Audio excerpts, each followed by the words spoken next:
കോട്ടയം പൂവത്തുമൂട്ടിൽ അധ്യാപികയായ ഭാര്യയെ സ്കൂളിൽ കയറി വെട്ടിപ്പരിക്കേൽപ്പിച്ച് ഭർത്താവ്. പൂവത്തുമൂട്ടിലെ ഗവൺമെന്റ് LP സ്കൂളിലെ അധ്യാപികയായ ഡോണിയയ്ക്കാണ് പരിക്കേറ്റത്.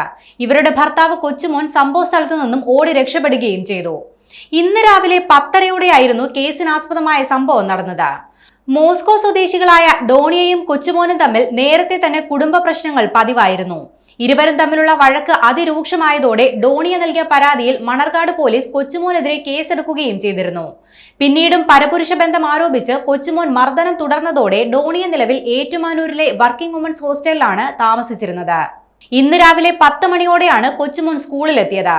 തുടർന്ന് ക്ലാസ് എടുക്കുകയായിരുന്ന ഡോണിയെ ഓഫീസ് മുറിയിലേക്ക് വിളിച്ചു വരുത്തി. തുടർന്നുണ്ടായ വാക്കുതർക്കത്തിനിടെ കൊച്ചുമോൻ കയ്യിൽ കരുതിയിരുന്ന കത്തിയെടുത്ത് ഇവരുടെ കഴുത്തിലേക്ക് കുത്തുകയായിരുന്നു. മുറിവേറ്റവരെ ഉടൻ തന്നെ അധ്യാപകർ ചേർന്ന് ആശുപത്രിയിലെത്തിച്ചു. ഡോണിയുടെ പരിക്ക് ഗുരുതരമല്ലെന്നാണ് ലഭിക്കുന്ന വിവരം. സംഭവത്തിൽ ഏറ്റുമാനൂർ പോലീസ് കേസെടുത്ത് അന്വേഷണം ആരംഭിച്ചിട്ടുണ്ട്. രാവിലെ 9:30 ഒരു പ്രാവശ്യം ഇവിടെ വന്നായിരുന്നു. അന്നേരം ഞാൻ ഉണ്ടോന്ന് ചോദിച്ചപ്പോൾ ടീച്ചർ വന്നില്ല എന്ന് പറഞ്ഞു. എന്തിനാ വന്നതെന്ന് ചോദിച്ചപ്പം ഒരു പുസ്തകം കൊടുക്കാനാന്ന് പറഞ്ഞു. അപ്പോൾ പുസ്തകം ഞാൻ കൊടുക്കാമെന്ന് പറഞ്ഞപ്പം അല്ല ഞാൻ കൊടുത്തോളാന്ന് പറഞ്ഞ് പറഞ്ഞപ്പം വേണ്ട ഞാൻ തന്നെ കൊടുത്തോളാന്ന് പുള്ളിക്കാരൻ പറഞ്ഞ് അങ്ങനെ ഇറങ്ങിപ്പോയി.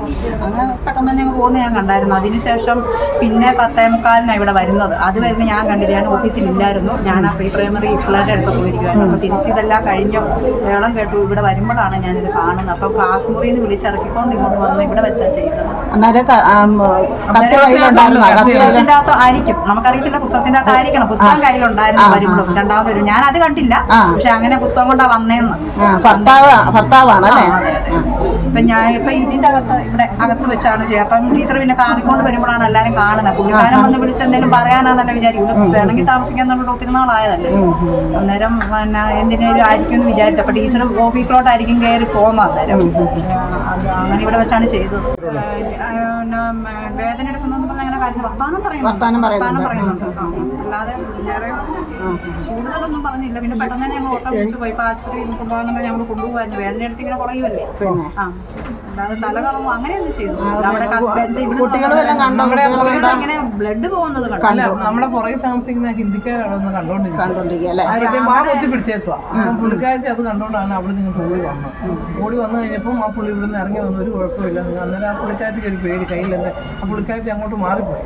അപ്പം പറഞ്ഞു ഒന്നും പേടിക്കണ്ട, നീ എന്തിനാ വന്നേ, ഒന്നും വേറെ പ്രശ്നമൊന്നും ഇല്ലെന്ന് പറഞ്ഞു പുള്ളി ഇതിലെ അങ്ങോട്ട് ഫുള്ളായിട്ട് വന്നപ്പോൾ ഞാനിവിടെ ഒരു അരമണിക്കൂർ കഴിഞ്ഞാണ് 10:45 ആ സംഭവം എന്നാണ് അച്ഛമ്മ പറഞ്ഞത്. തമ്മിൽ ഈ ടീച്ചറുമായിട്ട് കുടുംബ പ്രശ്നം ഉണ്ടായിരുന്നു. ആ ഭർത്താവ് പലതവണ ഇവരെ വെളിയിലേക്ക് അന്വേഷിക്കുന്നുണ്ട്. ഇവർ വന്നോ ഇല്ലയോ എന്നൊക്കെ അന്വേഷിക്കുന്നതാണെന്നാണ്. ഇവിടെ കുടുംബ പ്രശ്നം ഉണ്ടായി. അയാളിവിടെ വന്നു. ഇവരെ ഈ മുറിയിലാണ് സംഭവം നടന്നിട്ടുള്ളത്.